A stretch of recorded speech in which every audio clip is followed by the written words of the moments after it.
What's going on? This is Coach Marcus for Pro Fan Talk. NFL season is over with. KC took the title. My Eagles fell short. But now we got some other guys playing a little ball today. We got the XFL getting started today. And when you see stuff online, people kind of poo-poo when they're looking down on the other leagues.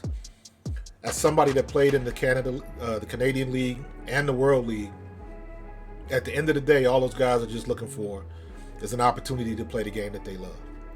So however that opportunity presents itself, they are ready and willing.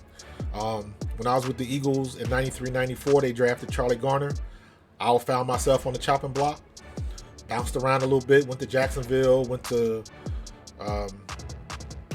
worked out for Carolina, and nothing would stick. And you hear a lot of guys saying that it's a numbers game and stuff like that. The NFL is supposed to be the best of the best, but it's not always like that. A lot of times it is nepotism. It is favoritism. Sometimes the best guys for the job aren't the ones on the job. There are a lot of guys in the league that shouldn't be there, and there are a lot of guys that should be that don't get that opportunity. So whenever you get a chance to play in a different league, or USFL, XFL, World League, Canadian, whatever you're going to do, as long as you get that opportunity to show your skills, because in this day and age, in this modern social media video era, somebody is going to see you.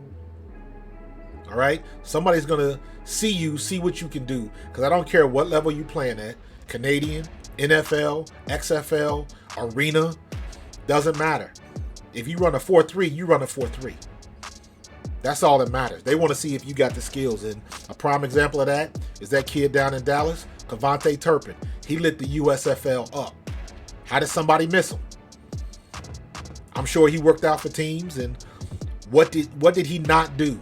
What was the reason they wouldn't draft him? But you take somebody else, you look at Jalen Reagor and the struggles that he's had, and not just him, but you look at any team and busts and all these guys that went to the big schools. When you had somebody from a smaller school that showed everything you wanted to see, but because they didn't have that, that cachet behind that name or that aura, because they went to a big school, they never got that opportunity. And that's where people fail. That's where people fail. That's why somebody like Brock Purdy slips all the way down to Mr. Irrelevant. That's why stuff like that happens. Everybody gets caught up in the optics and they don't watch tape. So I'm pulling for all of these guys in the XFL to get an opportunity that somebody's going to level up and the NFL team is going to scoop them up and they'll get a chance to shine in the big show. Because that's what it's all about. That's what it's all about. So I'm going to check out the game today. There's two games. There's a game today at 3 and there's another game at 8:30. I forget who is on the docket tonight. Let's take a look. Let me see if that's still up. Hold on for a second. So yeah, we got the Vegas Vipers and Arlington Renegades today at 3. So that's going to start in about 5-10 minutes. And then you got the Orlando Guardians and the Houston Roughnecks tonight at 8:30 p.m. And then tomorrow, you got the St. Louis Battlehawks and the San Antonio Brahmas.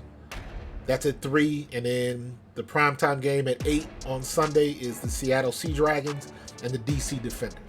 So the logos might look a little funny, but at the end of the day, they're still playing ball. And I hope somebody shows up and shows out and let them guys in the NFL know that they missed on one. And hopefully somebody get an opportunity to shine coming in next season. So we'll see what's going to happen. Stay with us. Keep checking us out. I'm going to have XFL news. I'm going to have USFL when they get started. Do me a favor, smash that like button, hit that subscribe, join my team so we can keep this thing going.